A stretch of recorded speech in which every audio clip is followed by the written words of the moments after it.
নাপিত দাড়ি কাটে। বলেন তো যুবক ভাইরা, তোমরা যারা দাড়িতে বিলেট মারো, নবীজির সুন্নাত, একটা নবীর সুন্নাতকে কেউ যদি বাবা জিন্দা করে 100 শহীদের দরজা তাকে আমার আল্লাহ পাক তার আমলনামায় দান করে। জোরে বলেন সুবহানাল্লাহ। সেই যে দাড়িটাতে তুমি বিলেট মারো, তো ওই হিন্দু সে একটা বেদিন, সে একটা বিধর্মী, সেই ব্যক্তিটা দাড়িটা যখন বিলেট দিয়ে চাচে তখন মনে হয় হাতে ধরে সুন্দর করে বোধহয় বিলেটের দাড়িগুলাকে সুন্দর করে বোধহয় ভালো ক্যারিতে, একেবারে পবিত্র ক্যারিতে একেবারে ধরিয়া বোধহয় আদর করে উপরে তুলে রাখে নাকি ভাই?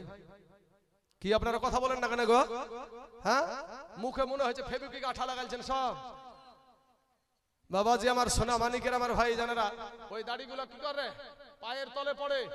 সারা দিন তোমার নবীর সুন্নাতকে একটা বিধর্মী কি করলো?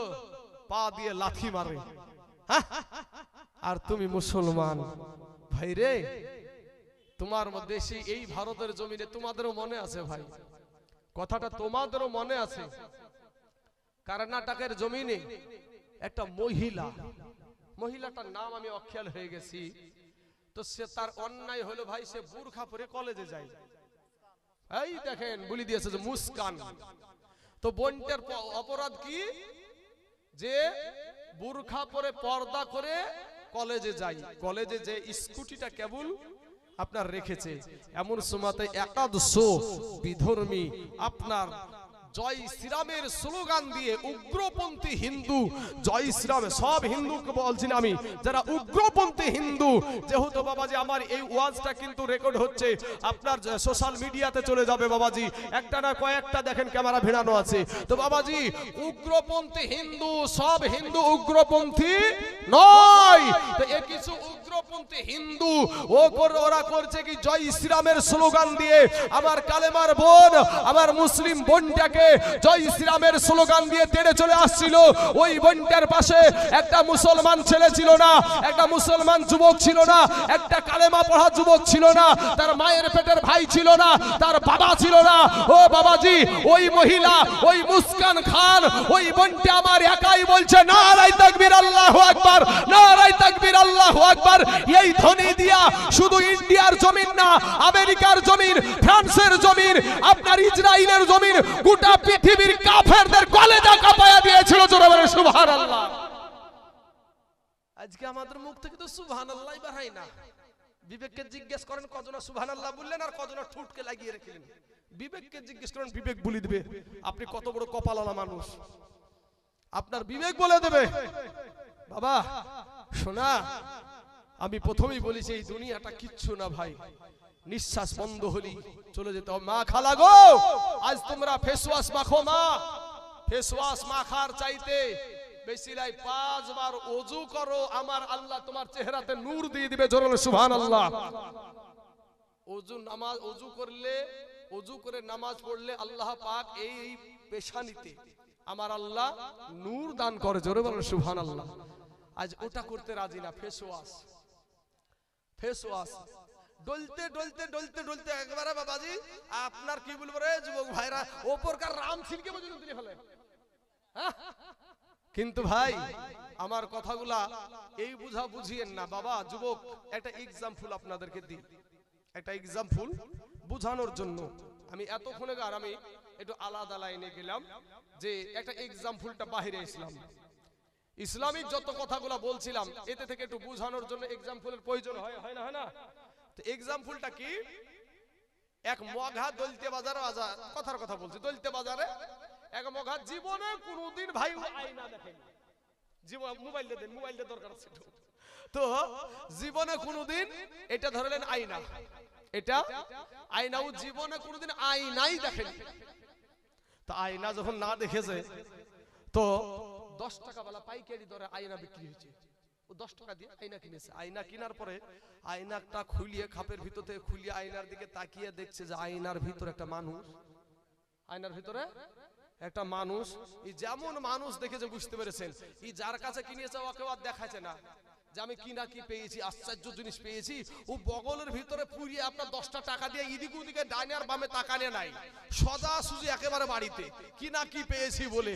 বাড়িতে যাওয়ার পরে বাবা এবার বাড়িতে যাই আর কাউকে বলেনি, বাড়িতে যাইয়া একটা কোনাতে লুকিয়ে রেখেছে। প্রত্যেকদিন দুপুর বেলাতে আপনার গোসল টোসল করে তেল টেল মেখে খাওয়া দাওয়া করে একবার করে বের করে আর একবার করে দেখে, রোজ একবার করে আপনার বের করে আর রোজ দেখে। তো বাড়িতে তো শুধু একা নাই, আর বিবিও আছে। তখন আর বিবি বলছে ব্যাপার কি রে, রোজ রোজ কোনাখানে কি করতে যাই, একই সময় রোজ রোজ খাই ওই কোনাখানে কি দেখেও। আজ বাড়ি থেকে বার হয় আমাকে গোপন করা, আর গোপন করা শিখাচ্ছি। যেমন বাপ বাড়ির বাইরে গেছে পুরুষটা, এই যেমন এক তার কাটা বুদ্ধি ছেড়া মঘা বলা, তো ওর বিবিটাও তার কাটা বুদ্ধি ছেড়া মঘি। এবার এই বাবাজি যেমন পুরুষটা বৈকাল বেলা টাইম বাড়ি থেকে বেরিয়ে বাজার ঘাটের দিকে একটা মানুষের সাথে কথা বলার জন্য বাইরে গেছে, এই বিবি তখন আপনার ওই কোনাতে যাইয়া আয়নাটা বের করিয়া আয়নার দিকে তাকিয়ে দেখছে যে আয়নার ভিতরে একটা সুন্দরী মহিলা, আয়নার ভিতরে একটা সুন্দরী মহিলা। যেমন সুন্দরী মহিলা দেখেছে বুঝতে পেরেছেন এর মেজাজ গরমা, এই বয়সে আবার 40-এর কুঠা পার হয়ে গেল, আর এই বয়সে ও আবার এরকম শুরু করেছে। কবে এসে জামাই এসে বাপ বিলেটাকে আমার তোর পিটি মাটির বিয়ে দিতে পারবো না। রাগের চোটে আপনার কনকন কনকন করতে করতে একেবারে যাইয়া শাশুড়ি আম্মার কাছে, বৃদ্ধা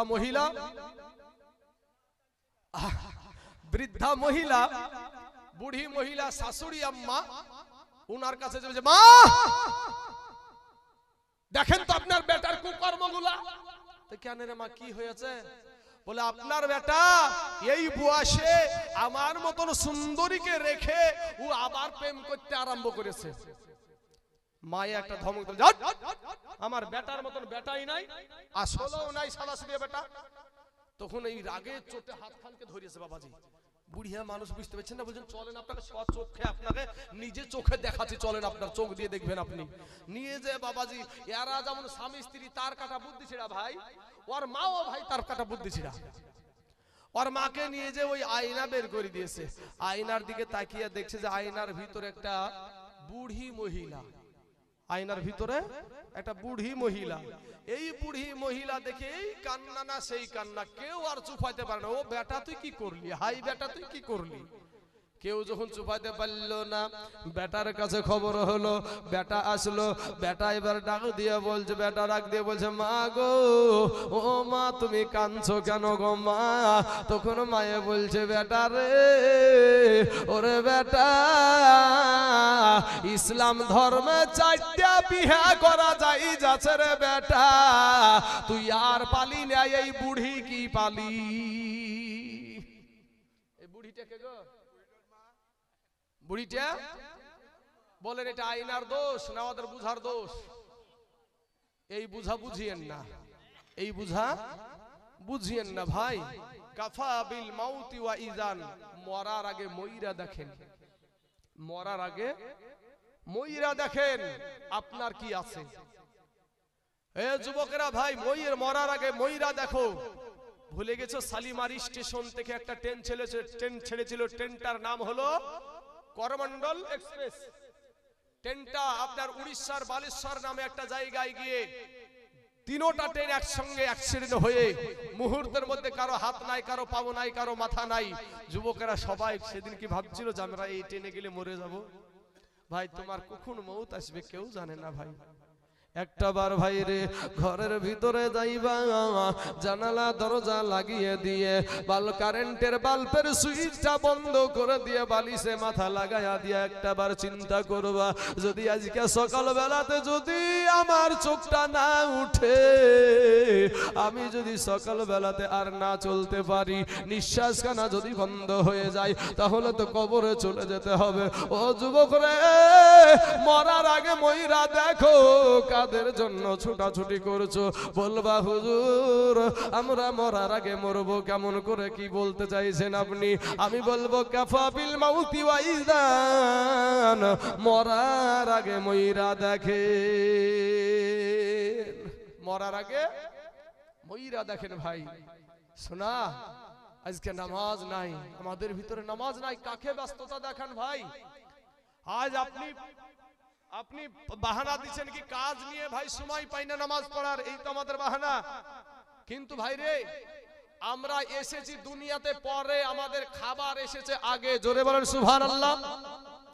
মায়ের পেট থেকে প্রসাব হতে দেরি হয়েছে, মায়ের স্তনে দুগ্ধ আসতে দেরি হয়নি। কথা বলেন ঠিক না বেঠিক? হ্যাঁ, তারপরে বলে যে আমি কাজ নিয়ে সময় পাই না। তোমার মতন বাটফার কেউ নাই। তুমি মায়ের পেটে আসার পূর্বেই তোমার আল্লাহ, তুমি মায়ের পেটে কি খেয়ে বেঁচে থাকবা এই খাবারও আমার আল্লাহ আগে থেকেই রেডি করে রেখেছে। জোরে বলে সুবহানাল্লাহ। আর তুমি বলো আমি কাজ নিয়ে সময় পাই না। ভাই রে, যেটার জন্য তুমি এই অবহেলা অলসতা করো, ওটাই হলো তোমার জান্নাতের চাবি। জোরে বলেন সুবহানাল্লাহ। as-salatu মিফতাহুল জান্নাহ। আমার নবীজি বলেছে যে নামাজ হলো জান্নাতের চাবি, নামাজ হলো জান্নাতের চাবি। বাবাজি মরার আগে মইরা দেখো, যদি পরে সময় পাই বলবো যদি বাবাজি সোনা মানিকেরা। তবে এই যে নামাজের বিষয়টা আমার চলে আসলো ব্রেনটে, আল্লাহ দিয়ে দিল। যেহেতু আমরা নামাজ থেকে অনেক পিছিয়ে, বাবা আল্লাহর নবীর সাহাবীরা নামাজ কিভাবে পড়তো দেখুন, একটাবার শোনাই আপনাদেরকে। বাবাজি আমার সোনা মানিকেরা, নবী বললেন as-salatu মিফতাহুল জান্নাহ, নামাজ হলো জান্নাতের চাবি। এই ওয়াজ সাহাবেরা শুনলো। আপনারা যারা ওয়াজ শুনছেন, কয়জন আজ বিবির কাছে আবার ওয়াজ করবেন? কেউ করবে না, ওরাই ওয়াজ জানে। হ্যাঁ হ্যাঁ, এটাও একটা কথা একবার ঠিক বলেছেন ভাই, ওরাই ওয়াজ জানে। মা খালা গো, আপনাদেরকে বলবো, মা আজ আপনি ভাবিয়েন না যে আপনাকে যারা পাওয়ারে উঠাচ্ছে, আপনাকে যারা পাওয়ার দিচ্ছে, ও মা খালারা 1000 টাকা আপনাকে দেয়, আর মৌলবীদেরকে দেয় কয় হাজার? 3000। এই মৌলবীগুলাকে বলবো, ভাই রে, এই 3000 টাকার দালালি করিও না, আর 1000 টাকার দালালি করিও না। কারণ মসজিদের জমি হলো আমাদের পূর্বপুরুষদের জমি। কথা বলেন ঠিক না বেঠিক? মসজিদের জমি মুসলমানের জমি, ঈদগাহার জমি মুসলমানের জমি, মাদ্রাসার জমি মুসলমানের জমি, গরুস্থানের জমি মুসলমানের জমি। এই জমি নিয়ে আমরা আন্দোলন করতে নামলে আমাদের নেত্রী নাকি সবচাইতে বড় দুশমন হবে আমাদের উনি। আজ 3000 টাকা নিয়ে আমাকে দালালি করতে হবে তোমার? ওই দালালি করি নাই। আপনি আমাকে ওয়াজ করতে লেন চাই না লেন, আমি আমার নবীর পক্ষে কথা বলছি, আমি আমার মসজিদের কথা বলছি। সিপিএম এর মসজিদ, কংগ্রেসের মসজিদ, তৃণমূলের মসজিদ, আপনার যত পার্টি আছে মুসলমানের সমস্ত পার্টিদের মসজিদ, সেই মসজিদের বিপক্ষে কেউ কথা বলবে আর তাদের পক্ষে আমাকে কথা বলতে হবে? আমি মরে যেতে রাজি আছি, তারপরও বাবাজি যারা মসজিদের পক্ষে না তাদের পক্ষে আমিও না। যারা মসজিদের পক্ষে তারা আমরা মসজিদের পক্ষে। কথা বলেন কারা, বলেন কারা আছেন মসজিদের পক্ষে? হাত উঠান দেখি। মসজিদের পক্ষে নারায়ে তাকবীর, নারায়ে রিসালাত। বাবা রক্তে যতক্ষণ দেহতে রক্ত আছে ততক্ষণ পর্যন্ত আমাদের মসজিদে হাত লাগাতে দিব না। আজ আমাদের মসজিদকে বুলডোজার দিয়ে ভাঙে আমাদের মসজিদ। আরে নরেন্দ্র মোদি দামোদর দাস, এর পুরো নামটা হলো নরেন্দ্র মোদি দামোদর দাস। আর এই টাকলার নামটা কি গো? যোগী আদিত্যনাথ। এই যতই বুলডোজার চালায়, আল্লাহর এই গোলামেরা যতদিন আছে ওরা মসজিদ ভাঙতি থাকবে আর মুসলমানেরা গড়াইতেই থাকবে। কথা বলেন ঠিক না বেঠিক? মুসলমানেরা দান করতে 1 নম্বরে। আমার নবী বলছেন as-salatu মিফতাহুল জান্নাহ। যে কথাটা বলবো বলে এখানে আসলাম ওই কথাটাই বলা হয়নি। বাবাজি এখানে জেনারেল শিক্ষিত অনেক ছেলে আছে। 2002 সাল গধুরার স্টেশনে ট্রেনের বগিতে আগুন লাগাকে কেন্দ্র করে আমার হাজার হাজার এরকম যুবক ছেলে, এরকম নৌজওয়ান তরুণ ছেলে, এই বয়সের ছেলেদেরকে গ্যাস পেট্রোল দিয়ে জ্বালিয়ে পুড়িয়ে শেষ করে দিয়েছিল। 2002 সালে গধুরার স্টেশনে বাবাজি আগুন লাগাকে কেন্দ্র করে এখন পর্যন্ত প্রমাণ হয়নি যে কে আগুন লাগিয়েছে। অথচ মুসলমানদেরকে এরকম যুবক ছেলেদেরকে গ্যাস পেট্রোল দিয়ে জ্বালিয়ে পুড়িয়ে শেষ করে দিয়েছে। যেই মায়েরা আজকে স্বামীদেরকে বাবাজি স্বামীদেরকে অধিকার দেয় না, স্বামীদেরকে সম্মান করে না, যেই মায়েরা স্বামী ভালো হওয়ার পরেও যেই সমস্ত মহিলারা স্বামীদেরকে বাবাজি লাঞ্ছিত বঞ্চিত পদদলিত করে, ওই রকম মহিলাদের পেটে 8 মাসের বাচ্চা, 9 মাসের বাচ্চা, 10 মাসের বাচ্চা, এই মহিলাগুলা পুলিশকে গিয়ে বলেছিল, পুলিশ বাবু আমাদের পেটে 8 মাসের বাচ্চা, 9 মাসের বাচ্চা, আমাদের জন্য একটু নিরাপত্তার জায়গা করে দিন। সেদিন বাবা ওই পুলিশগুলা বিশ্ব বিশ্ব হিন্দু পরিষদকে লেলিয়ে দিয়ে ওই মহিলাদের পেটকে চিরে সন্তানকে বের করে তীরের আঘাতে করে খেলা করেছিল। আজকে সেই নরেন্দ্র মোদী না দামোদর দাস বলে মুসলমান মহিলাদেরকে কোনো সম্মান দেওয়া হয় না। আমাদের মা বোনের প্রতি আর খুব দরদ, বুঝলেন না বাবাজি? শোনা মা খালা গো, কেউ নাই রে মা, তোমার স্বামী যদি কেউ আপন থাকে সেটা হলো আমাদের তোমাদের স্বামী। আজ আমার বিবিকে কেউ অন্যায় কথা বলে ছেড়ে দেবো ভাই? যতই আমার মাথায় টুপি থাক ছেড়ে দেবো? আজকে আমাদেরকে বাবাজি বৃদ্ধাং, স্বামীকে বৃদ্ধাঙ্গুলি দেখাইয়া দালালি মাথায়, এই সমস্ত মহিলাগুলা জাহান্নামী হবে। এই মহিলাগুলা জাহান্নামী হবে। একটা জানাজাতে যদি 1000 লোক হয়, 999টা মানুষ বলছে এই মহিলাটা খারাপ, আর তার স্বামী যদি বলে আমার বিবি ভালো, তো আর স্বামীরটাই কবুল হবে। জোরে বলেন সুবহানাল্লাহ। বাবা মা খালা ফিরে আসেন। মা আমি আপনাদের সন্তান, তওবা করে আল্লাহর কাছে ক্ষমা চান, আমার আল্লাহ আপনার জীবনের গুনাহকে maaf করে দিবে। সুবহানাল্লাহ। আমি ওয়াজে এসেছিলাম যে as-সালাতু মিফতাহুল জান্নাহ। সাহাবারা শুনলেন, বিবির কাছে গিয়ে একজন সাহাবী যার নাম হলো আপনার একজন সাহাবী গিয়ে আব্দুল্লাহ আনসারী, ওই আব্দুল্লাহ আনসারী বিবির কাছে গিয়ে ওয়াজ করছে, বিবিরে ওরে বিবি নামাজ পড়বা না, নামাজ নাকি জান্নাতের চাবি। বলে কে বলেছে? বলে দয়ার নবীজি বলেছে। বিবি তখন একটা ডাক দিয়া বলেছে নবী যখন বলেছে গো স্বামী, ও স্বামী গো, আমার নবী যখন বলেছে নামাজ জান্নাতের চাবি, আজকে থেকে কথা দিলাম গো স্বামী, জীবনে কোনো দিন আর নামাজ ছাড়বো না। জোরে বলেন সুবহানাল্লাহ। এ যুবকেরা, আমার পর্দার আড়ালের মা খানা গো, দিলখানা নরম করে দিবা গো মা। এই দুনিয়াটা কিছুই না রে মা।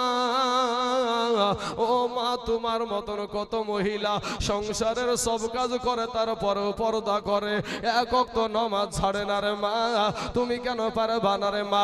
ওরে আমার কালেমার বোন, তোমার মতন কত বোন কলেজে পড়ে, স্কুলে পড়ে, এরপরেও পর্দা করে, 5 ওয়াক্ত নামাজ পড়ে, অভাব নাই, তুমি কেন পারবা না? এরে আমার কালেমার ভাই, তোমার মতন কত যুবক রাস্তায় ড্রাইভারি করে ভাত খায়, এরপরেও 5 ওয়াক্ত নামাজ পড়ে, তুমি কেন পারবা না রে বাবা? তোমার মতন কত যুবক রে মুনিশ খেটে ভাত খায়, এরপরেও 5 ওয়াক্ত নামাজ পড়ে, অভাব নাই। তোমার মতন কত যুবক কেরালাতে কাজ করে, তারপরেও 5 ওয়াক্ত নামাজ পড়ে, অভাব নাই। তুমি কেন পারবা না রে বাবা? ফিরে এসো রে যুবক, তওবা করো, তওবা করে আল্লাহর কাছে ক্ষমা চাও। আমার আল্লাহর নাম হলো রহমান, আমার আল্লাহর নাম হলো রহিম, আমার আল্লাহর নাম হলো সাত্তার, আমার আল্লাহর নাম হলো গফফার। আমার আল্লাহ তোমার জীবনের গুনাহকে maaf করায়া দিবে। জোরে বলেন সুবহানাল্লাহ। এ যুবক ভাইরা, এবার সাহাবারা নজর করে দেখে বাবা, সব সাহাবী আপনারা ধৈর্য হারাবেন না। জালসা খুব ভালো জালসা হচ্ছে। আমাদের প্রধান বক্তা মুফতি জাহাঙ্গীর সাহেব উনি আসছেন। আর দ্বিতীয়ত কথা হচ্ছে, আমাদের খাবারের ব্যবস্থা করা আছে। আপনারা অল্প অল্প লোক, 5টা 10টা করে লোক উঠে যে আপনারা খাওয়া দাওয়া করুন। বাবাজি আমার সোনা মানিকেরা, আমার ভাই জানেরা গো, আব্দুল্লাহ আনসারীর দিকে সাহাবারা নজর করে দেখে যে বাবা আব্দুল্লাহ আনসারী নামাজ শেষ হতে দেরি আছে, মসজিদ থেকে বেরাতে তার দেরি হয় না।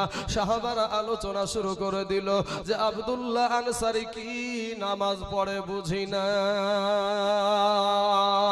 আমার নবী টুকটুক করে সাহাবাদের মাঝে গেলেন, বলে সাহাবারা রে, তোমরা কিসের আলোচনা করছো রে সাহাবা? এবার বাবাজি আমার নবীকে ডাক দিয়া বলছেন, ইয়া রাসূলুল্লাহ, ইয়া হাবিবাল্লাহ, নবী গো,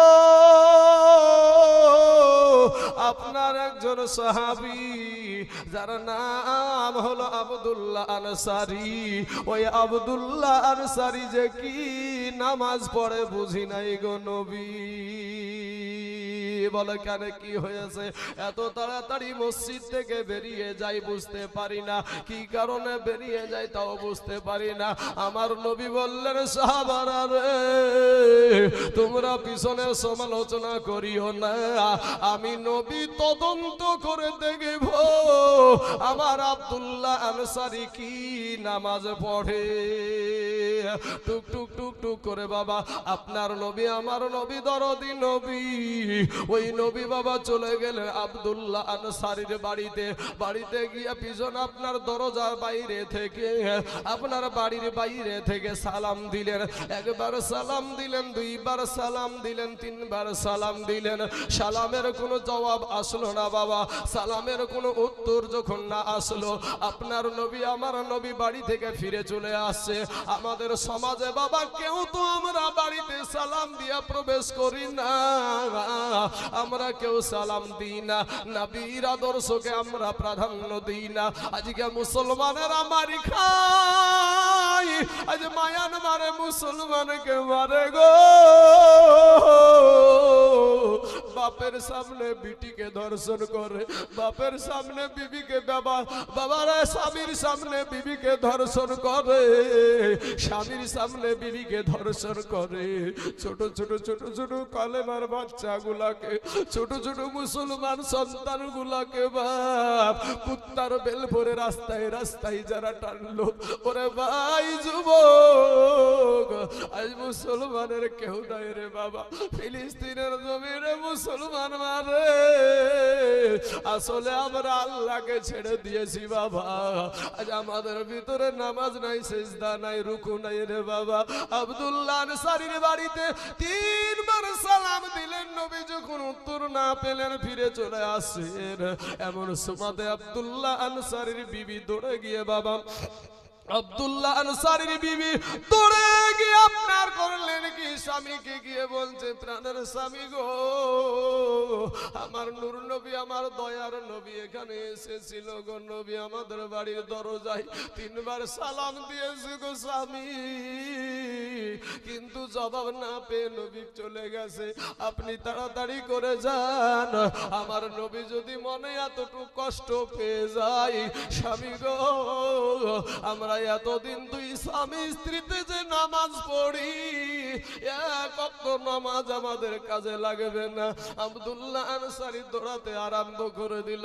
দেখে আমার নবী অনেকটা পথ চলে গেছে বাবা, অনেকটা পথ যখন দৌড়াতে শুরু করেছে পায়ের আওয়াজে আমার নবীজি পিছন দিকে তাকালেন, কাছে গিয়ে আপনার ওয়ালাইকুম ওয়ালাইকা সালাম বলে আপনার সালামের জবাব দিলেন। আপনার নবী মা হারা নবী বাবা হারা নবী যখন কথা বলতো গো, আমার কোনো মানুষের যদি পেটে ক্ষুধা থাকতো ওই ক্ষুধা নিবারণ হয়ে যেত। আমার নবীর শরীরে মশা বসতো না, মাছি বসতো না রে বাবা। আবার দয়ার নবীর বলে আব্দুল্লাহ আনসারী রে, ওরে আব্দুল্লাহ আনসারী তিনবার সালাম দিলাম রে আব্দুল্লাহ আনসারী, সালামের জবাব দিলা না। আব্দুল্লাহ আনসারী গো একটা বার বলো কোন অবস্থাতে ছিলে?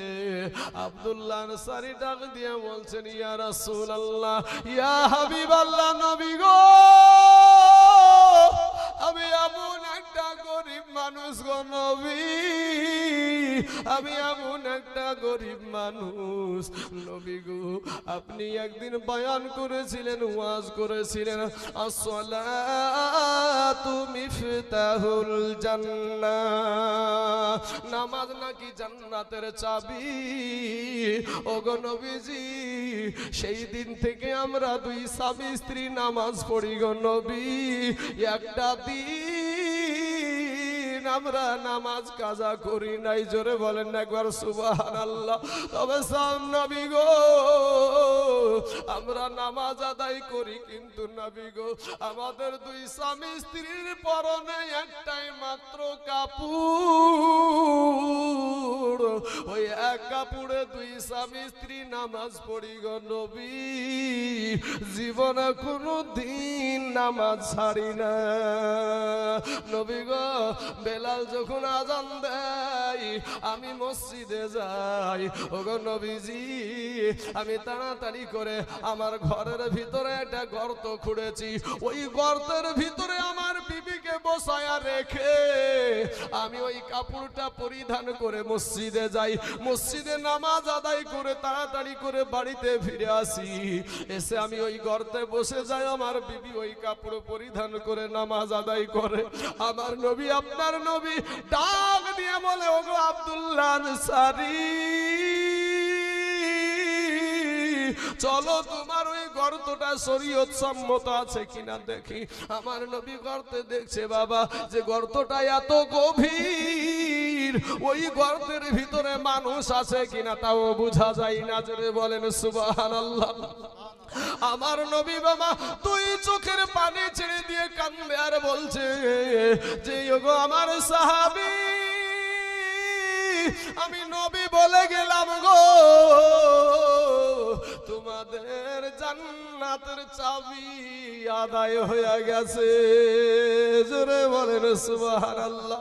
বাবা বাড়িতে যদি কোনো মেহমান আছে, বাড়িতে যদি কোনো কুটুম আছে, ওই বাড়ির মেহমানটা যখন বিদায় হয় তখন কিছুটা পথ আগিয়ে দেওয়াটা হলো সুন্নাত রে বাবা। সোনামানি এই কাজটা দেখবেন আমাদের দেশের মা বোনেরা করে, পুরুষেরা কিন্তু করে না। ওরে ভাই এটা পুরুষের করা দরকার, কিন্তু আমাদের মা বোনকে আমরা আগিয়ে দিয়েছি তোমরা যাও, কিন্তু পুরুষেরা করে না। এ বাবাজি আমার সোনামানিকেরা, আমার নবীকে একটু একটু আগাতে আগাতে যাচ্ছে বাবা, চলে যাচ্ছে রাস্তা দিয়ে যখন যায় দেখছে বাবা রাস্তার পাশে একটা খেজুর গাছে দুইটা ছোট্ট ছোট্ট বাচ্চা রাস্তার কাছে আপনার বান্ধা আছে, রাস্তাতে গাছের সাথে বান্ধা আছে। আমার নবী তো কাউকে বিপদে ফেলে রেখে যাওয়া মানুষ না বাবা। আমার নবী একটা ডাক দিয়ে বলছেন বাবা তোমাদের এই হালাত কেন, কি অবস্থা? বলে ইয়া রাসূলুল্লাহ ইয়া হাবিবাল্লাহ নবী গো, ওগো নবীজি আমরা ক্ষুধার যন্ত্রণায় আজ 3 দিন হয়ে গেল গো নবী, আমাদের চুলাতে আগুন জ্বলে নাই, আমাদের চুলাতে হাড়ি জ্বলে নাই নবী গো, ক্ষুধার যন্ত্রণা সহ্য করতে না পেরে গো নবী এই খেজুর গাছের খেজুর আমরা কুড়িয়ে খেয়েছিলাম, এই অপরাধে এই খেজুর গাছের মালিক এক ইহুদি আমাদেরকে গাছের সাথে বেঁধে রেখেছে। বাচ্চা দুটা ডাক দিয়ে বলছেন ওগো বাচ্চারা বাবারা তোমরা বলো তোমাদের বাবার নামটা কি, তোমাদের আব্বার নাম কি? বাচ্চা দুটা বলছেন ইয়া রাসূলুল্লাহ ইয়া হাবিবাল্লাহ নবী গো, ওগো নবীজি আমাদের আব্বার কেউ না, আপনার পাশে যিনি দাঁড়িয়ে আছে উনি হলো আব্দুল্লাহ আনসারী হলো আমার বাবা, জোরে বলেন সুবহানাল্লাহ। বাপ সন্তানকে 3 দিন খাবার দিতে পারে নাই, একটা কাপড়ে 2 স্বামী স্ত্রী নামাজ আদায় করে, আমাদের শোকেস ভর্তি করা কাপড়। আজ আমাদের বাড়িতে খাবারের অভাব নাই, এরপরও বাপ নামাজ পড়ি না, এরপরও আমরা নামাজ পড়ি না। মুসলমান ভাই আমার কালেমার মা খালার আগো নামাজ ছেড়ে দিয়ে না। আমার নবী দুনিয়া থেকে পর্দা যখন করছেন তখনও বলছেন আসসালাত আসসালাত ওয়া মা মালাকাত আইমানুকুম, হে আমার উম্মতরা তোমরা নামাজ ছেড়ে দিও না, তোমরা নামাজ ছেড়ে দিও না। বাবা সোনা মানিকের আমার ভাই জানেন আমার মা খালার আগো এই 2টা বাচ্চাকে রেখে আমার নবী একটা দৌড় দিয়ে মসজিদে নববীতে চলে গেলেন।